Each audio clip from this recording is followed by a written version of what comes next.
Have you ever felt that no matter how much you achieve, no matter how many goals you reach, no matter how much recognition you receive, something inside still feels painfully hollow? You build a career, you hold a diploma, you buy the house, you post a picture with a perfect smile, but when the lights go out and the room grows silent, there's a void that no applause can fill. It feels like you're performing a role in a play you never auditioned for, and though the audience may cheer, you know deep down that you are exhausted from acting. The haunting question rises in quiet. Who am I really? And why does it seem like I'm always pretending to be someone else just to be accepted? Most of us live this way without even realizing it. We wake up and instinctively put on the invisible mask we have been wearing for years. Around our friends, we might become the entertainer who hides pain with jokes. At work, we become the reliable professional who never says no.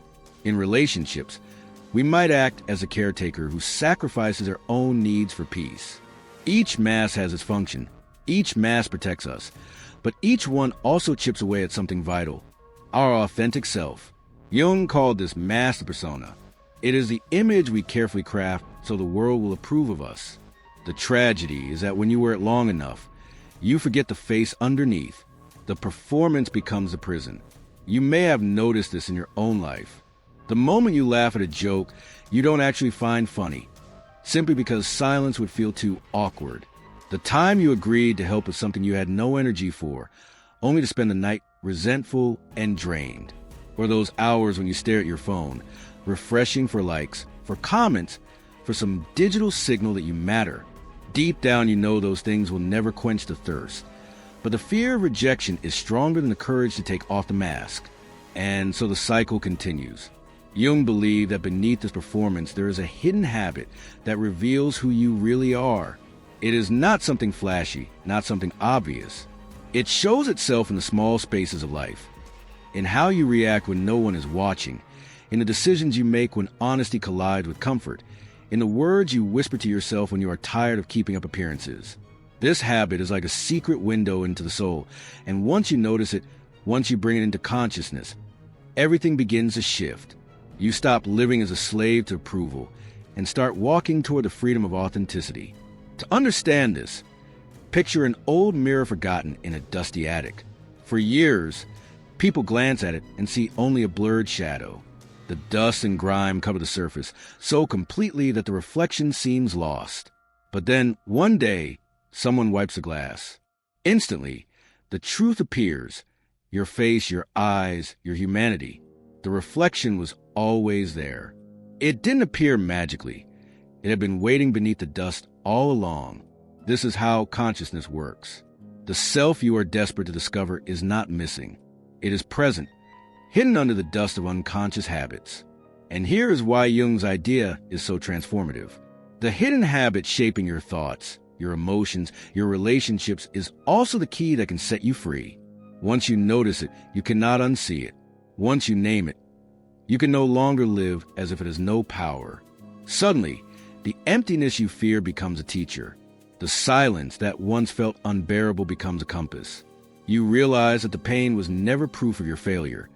It was an invitation to look deeper, beneath the masks, into the soul that has been patiently waiting to be seen. Jung once wrote, "Until you make the unconscious conscious, it will direct your life and you will call it fate." That is the danger of ignoring this hidden habit. It silently pulls your strings while you convince yourself you are in control. But the moment you see it clearly, the script of your life begins to change. The choices you once made automatically start to open into freedom. The reflection you once avoided becomes a very proof that you were never truly lost. So let me ask you, are you ready to wipe the dust from your own mirror? To stop fearing what you will find and finally look at the reflection that has been there all along? Because the truth is, there is a habit you already practice every single day, often without realizing it. That exposes exactly who you are. And once you see it, once you truly understand it, your reflection will never look the same again. But what is this secret habit that reveals the essence of who you really are? Carl Jung believed that every human being lives stretched between two poles. On one side is a persona, the mask we carefully construct and wear so that society will approve of us. It is polished, rehearsed, and usually pleasant.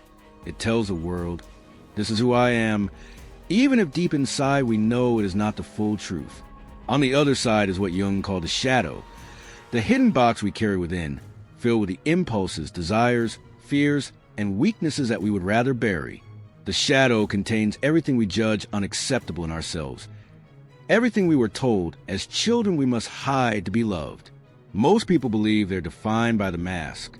They say, "This is my personality, this is who I am." But Jung insisted that the real story is far more complex. The mask is performance, and the shadow is a reservoir of raw truth. The secret habit that reveals who you truly are is not how you behave when the spotlight is on you, but how you act in the quiet moments, when there is no one to applaud or criticize. Think about this. At work, a man greets everyone with warmth. He nods politely, remembers birthdays, offers help to colleagues. His reputation is spotless. But when he returns home and closes the door behind him, he becomes irritable, cynical, quick to anger. The smile fades, the charm evaporates, and his words become sharp knives. Which one is the real man? Is it the kind persona admired by others, or the shadow that emerges in solitude, spilling its bitterness when no one is watching? This is where Jung's insight strikes with force. The secret habit that defines you is hidden not in public gestures, but in private reactions. Who are you when no one is observing? What words slip from your mouth when you are tired and think no one will notice? What thoughts rise when jealousy stirs, when resentment bubbles, when desire burns? These moments are the footprint of your soul, the unfiltered clues to who you really are. And yet, most of us dismiss these hidden moments as irrelevant. We say, "That was just a bad day," or "That wasn't really me." But Jung would argue that it was you. In fact, it might have been closer to the real you than the polished mask you wear in public. The mask is practiced, the shadow is raw, and while the mask may earn applause, the shadow holds a map to transformation. Ask yourself, who are you when nobody is watching? Who are you when you are driving alone and someone cuts you off? Who are you when you open the fridge at midnight and hear your own sigh echoing in the dark? Who are you when anger rises, but you believe no one will ever know? And what if those small, hidden gestures speak louder about your soul than all the speeches you give, louder than the compliments you collect, louder even than the image you try so carefully to protect? The sobering truth is that the secret habit, these unnoticed moments of reaction, these whispers of the shadow, are shaping you even now. Repeated in silence, they begin to mold your entire identity. Without awareness, the mask you present to the world grows thinner and thinner, while the shadow grows stronger underneath. Eventually, the habit that was invisible begins to leak into every part of your life, influencing your relationships, your work, your sense of self. So here's a question that cannot be avoided. What happens when a habit you practice unconsciously every day becomes the architect of your destiny? The secret habit does not always reveal itself in grand events. It often appears in the smallest details, in moments so ordinary that you barely notice them. It shows up in the way you treat a waiter who brings your food later than expected. Do you respond with patience or with hidden irritation? It shows up when someone offers you a critique. Do you pause to listen, or does defensiveness rise instantly, pushing their words away before they can reach you? It shows up in the inner voice you hear when you make a mistake. Do you speak to yourself with kindness, or do you hurl insults at your own reflection?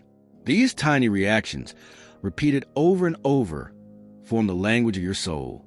Jung once said, "You are what you do, not what you say you will do." Promises and intentions may look good on the surface, but it's the daily unconscious actions, the tone of your voice, the impulse of your reactions, the energy you release into the world, that reveal who you truly are. You can tell the world that you are compassionate. But if you humiliate someone weaker than you in private, the mask collapses. You can tell yourself you are confident. But if you attack your own worth every time you fail, the shadow speaks louder than your persona.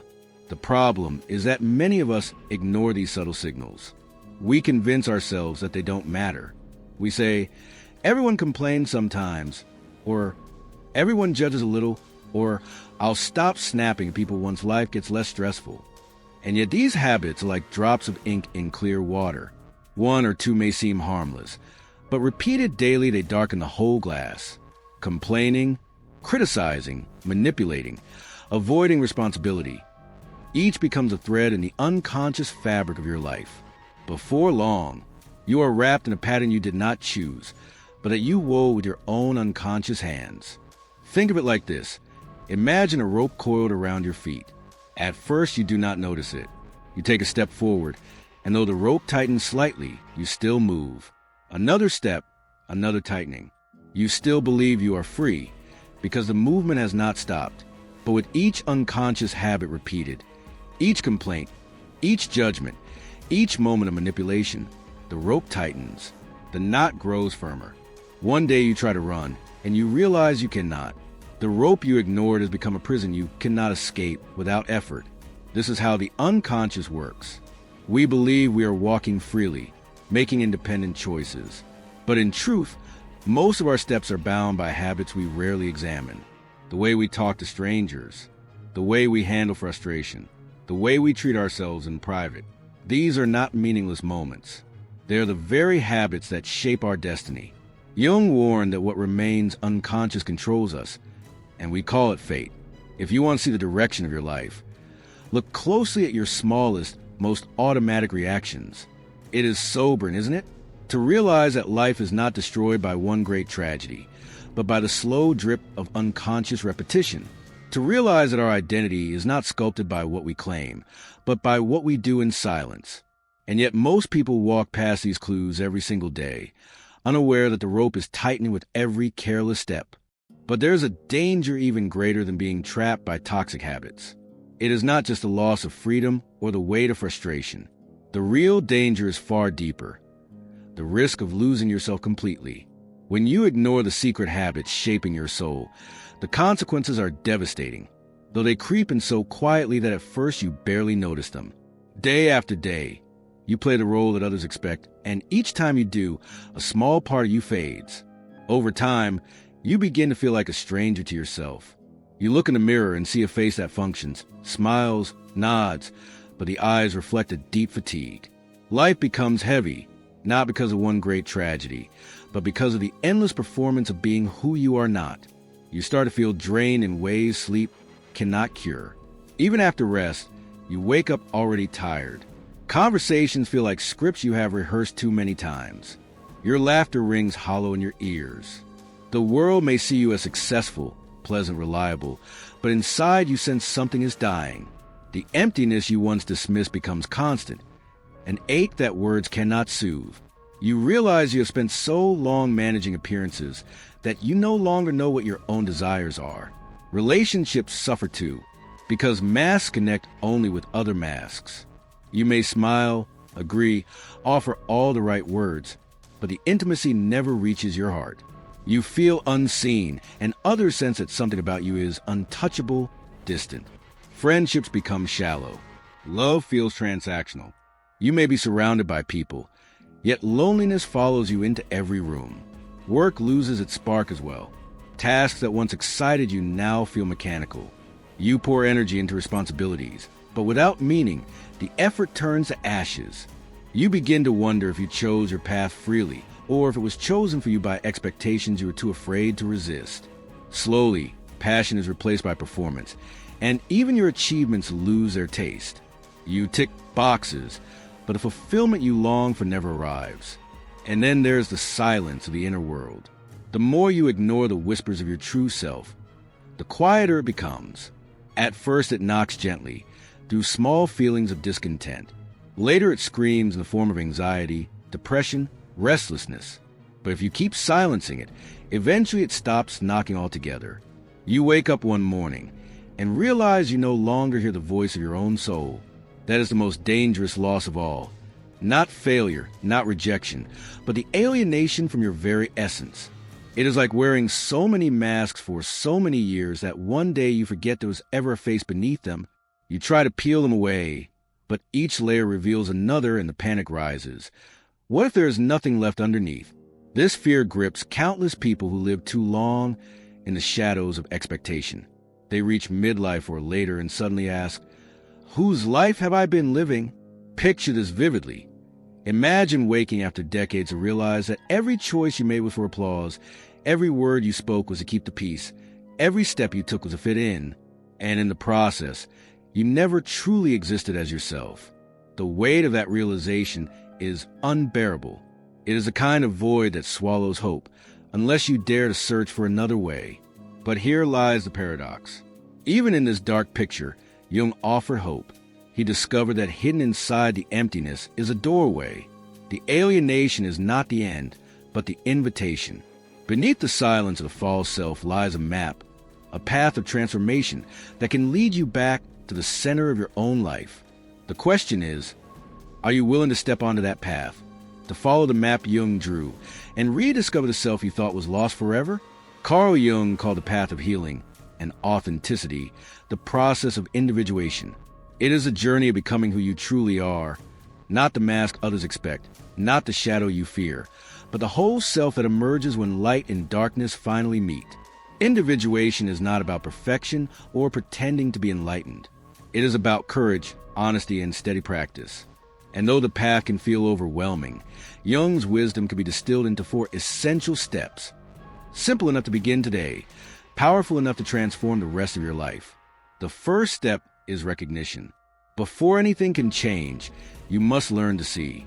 To recognize your secret habit means paying attention to the moments you usually ignore. Notice how you treat the people who cannot offer you anything. Notice the tone of your inner voice when you stumble.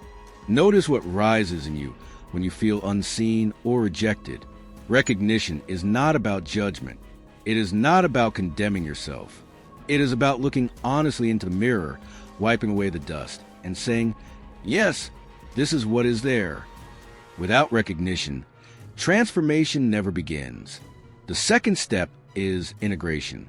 This is where most people resist, because it requires embracing the parts of yourself you have spent a lifetime trying to hide. Your anger, your envy, your laziness, your selfish impulses, they live in the shadow. Jung warned that what you reject becomes your master, but what you integrate becomes your strength. Integration does not mean acting on every dark impulse. It means acknowledging that those impulses belong to you, that they are part of the human whole. When you integrate your shadow, you stop wasting energy pretending it does not exist. Instead, you channel its raw power into growth. The third step is conscious action. Awareness without action is like planting a seed, but never watering it. Conscious action means choosing small, deliberate steps that align with your authentic self. Pause before reacting when someone provokes you. Say no when your soul resists another performance. Write your thoughts instead of letting them swirl unspoken inside you. Practice silence for 1 minute before answering a difficult question. These micro choices may seem small, but each one is like watering the roots of a seed. Over time, they grow into a tree strong enough to withstand storms. The fourth step is legacy. Individuation is not only about personal peace. When you live authentically, you give permission for others to do the same. Your integrity becomes a quiet revolution. Your honesty becomes a mirror for those still hiding behind masks. Your courage to live as you are plants seeds of freedom in the people around you. Legacy is not built through speeches or achievements alone. It is built through coherence, the alignment between your inner truth and your outer life. When you embody authenticity, you leave behind more than words. You leave behind a living example. Think of the entire process as planting a seed. At first, it is hidden, buried in the soil. Recognition is acknowledging that the seed exists. Integration is allowing the roots to spread in the dark earth. Conscious action is the daily watering, the patient tending. And legacy is a tree itself, offering shade, fruit, and inspiration long after the seed was forgotten. Individuation is slow, often invisible, but every micro-action nourishes the roots. In time, what once was hidden beneath the ground grows into something unshakable. This is the map Jung left us. It is not a quick fix or a straight line. It is a path of returning, again and again, to honesty, acceptance, practice, and coherence. And each step taken is one more layer of dust wiped from a mirror, one more knot loosened from the rope, one more mask gently set aside. But as with any path of growth, there are dangers.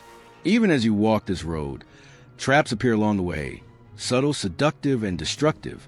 And if you cannot recognize them, They may unravel everything you have built. Every path of growth carries hidden traps. Individuation may sound noble, even beautiful, but the ego is clever and quick to disguise sabotage's progress. Jung warned that the unconscious does not vanish just because we notice it once. It continues to whisper, testing us at every step. If you're not alert, you may end up building a new prison with the very tools meant to set you free. The first trap is ego inflation. The moment someone discovers their shadow, they sometimes believe they have reached a higher level of awareness, as if they are now above others who are still asleep. This is one of the most dangerous illusions.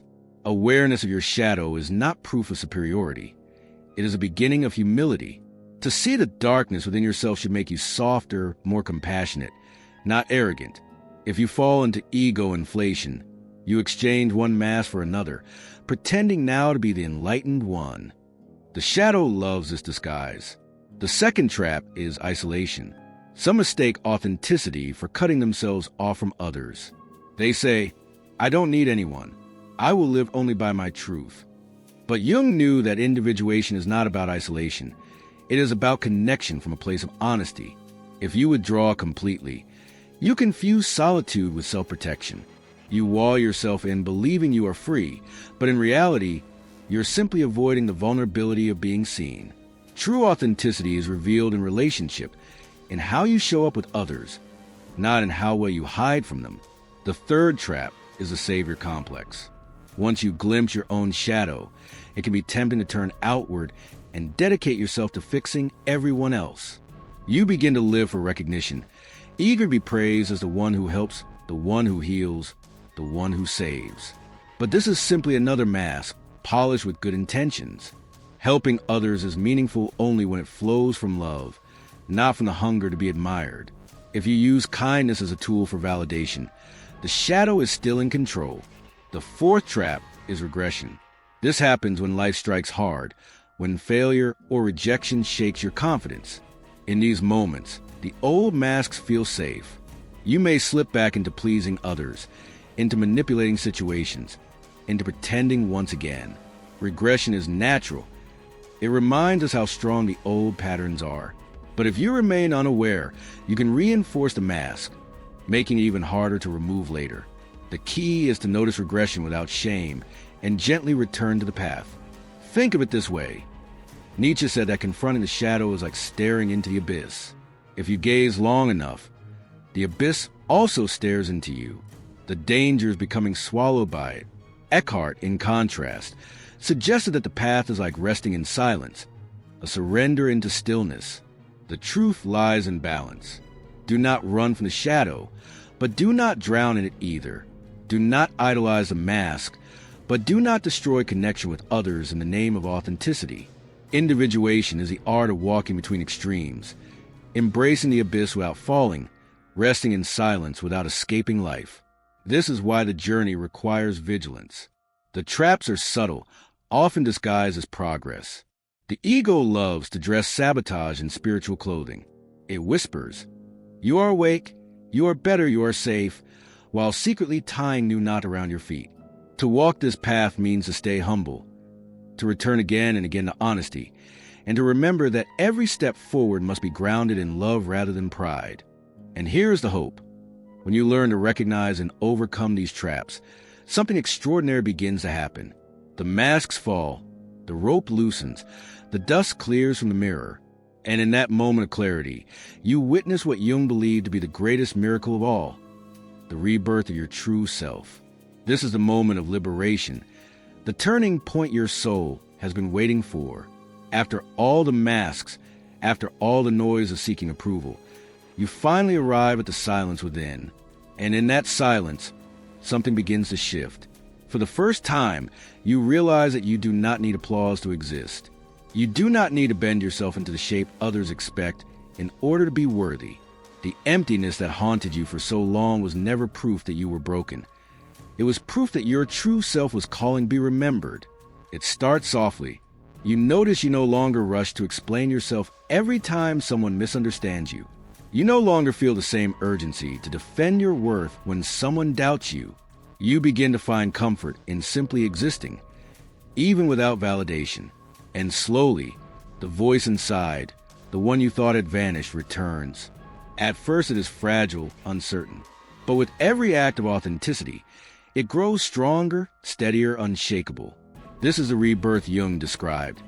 The emergence of self no longer enslaved by masks, no longer addicted to approval, no longer fragmented. Picture the mirror you once avoided. It was shattered, fractured into 1,000 pieces, each crack reflecting pain, shame, rejection. For years you tried to glue it back together, desperate to hide the breaks. But now, instead of hiding them, you allow them to remain. You reorganize the broken glass into a stained glass window. The cracks do not disappear, but light passes through them, creating colors and patterns more beautiful than a perfect mirror could ever produce. This is your life. The wounds remain, but they are no longer scars of shame. They have become pathways for light. This is the essence of individuation. Not erasing the shadow, not destroying persona, but weaving every part of yourself into something whole. It is realizing that the very fractures you once tried to hide are the openings through which grace shines. It is understanding that freedom is not about never failing, but about living without the chains of pretense. When you live authentically, you no longer ask the world for permission to exist. You simply exist fully, and that existence itself becomes a gift. And here is the most beautiful truth. Your liberation does not end with you. When you drop your mask, others feel permission to drop theirs. When you choose honesty over performance, you give courage to those still trapped in the theater of approval. Your rebirth becomes a seed of transformation in the lives you touch. You may never know the full impact, but your authenticity ripples outward, inspiring freedom in places you cannot even see. So pause, breathe, and let this moment sink in. You are not who the mask pretended to be. You are not only the shadow you feared. You are the living wholeness born when every piece of your story is embraced and transformed. And if one sentence could capture this entire journey, it would be this: freedom is born when you live without the mask of approval. If this message spoke to you, I want you to take a step right now. Write in the comments, "I choose to live with authenticity."